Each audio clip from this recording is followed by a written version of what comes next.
नमस्कार, बहुत बहुत स्वागत है। मैं अमित सिंह, आप देख रहे हैं प्राइम न्यूज का डिजिटल प्लेटफॉर्म। बीजेपी के नेताओं ने पूरे देश भर में उनके बयानों के चलते पार्टी की किरकिरी करानी शुरू कर दी है। दो बड़े मामले निकल कर आए हैं। पहला, सोफिया कुरैशी पर की गई टिप्पणी का मामला आप जानते हैं। उसके बाद मध्य प्रदेश के डिप्टी सीएम जगदीश ने ऐसी बात कह दी है जिसके बाद से अब बीजेपी बगले झांक रही है। नया मामला क्या है, नया विवाद क्या है, ये समझ लीजिए। जी हां, मध्य प्रदेश के डिप्टी सीएम जगदीश देवड़ा ने एक बार फिर से सेना को लेकर टिप्पणी की है। उन्होंने एक सार्वजनिक मंच पर अपने भाषण के दौरान कहा कि पूरा देश, पूरी सेना प्रधानमंत्री नरेंद्र मोदी के चरणों में नतमस्तक है। उनके इस बयान के बाद विपक्ष अपने लाव लश्कर लेकर उन पर हमले तेज कर चुका है। अब बीजेपी पर सवाल खड़े हो रहे हैं कि पहले उनके एक नेता विजय ने और उसके बाद अब जगदीश देवड़ा ने सेना को लेकर टिप्पणी की है। बड़ा सवाल यह है, क्या एक्शन होने वाला है? उन पर कोई एक्शन होगा? क्या कोई अनुशासनात्मक कार्रवाई उनके ऊपर की जाएगी? इसे लेकर लगातार सवाल खड़े हो रहे हैं। लेकिन जगदीश देवड़ा का मामला अभी नया है। कुछ वक्त पहले की बात है जब उन्होंने ये टिप्पणी की है। लेकिन सोफिया कुरैशी को लेकर जो टिप्पणी की गई है, उसे लेकर आखिर बीजेपी अपने नेता का बचाव क्यों कर रही है? क्यों अभी तक किसी भी तरह की अनुशासनात्मक कार्रवाई कुंवर विजय शाह पर नहीं हुई है? ये बहुत बड़ा सवाल है जो लगातार जनता के मन में, जहन में है और मुझे लगता है कि आपको समझने की जरूरत है। उसके लिए आपको थोड़ा पीछे जाना होगा, मध्य प्रदेश की सियासत को समझना होगा, मध्य प्रदेश की राजनीति के ककहरे को पढ़ना और देखना होगा।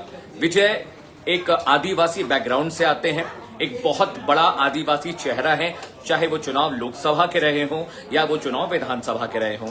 एक मसला ये हो गया। दूसरा जो बहुत बड़ा मसला है वो ये है कि 8 बार के विधायक हैं, एक बड़ा आदिवासी चेहरा है और चुनावों के दौरान आदिवासियों की भूमिका बहुत अहम रही है, क्योंकि आपको पता है मध्य प्रदेश के करीब 25 से 30% इलाके ऐसे हैं जहां अभी भी आदिवासी रहते हैं और उनके वोटर्स के और उनके वोट्स के जरिए ही बहुत बार जो राजनीतिक समीकरण बदले हैं और अलग तरह के देखने को मिले हैं। अगर मैं आंकड़ों की बात करूं, करीब 22% भागीदारी आदिवासी समाज की मध्य प्रदेश के लोकसभा या विधानसभा चुनावों में है। 47 सीटें एसटी को आरक्षित की गई हैं। अब समझिए कि किसी प्रदेश में अगर आदिवासियों की जो सीटों का आंकड़ा इतना बड़ा हो कि वो मैजिकल नंबर को चेंज कर सके, तो बीजेपी क्यों ऐसे किसी नेता को साइडलाइन करेगी या उस पर अनुशासनात्मक कार्रवाई करेगी या उसे मेन स्ट्रीम पॉलिटिक्स से अलग करेगी?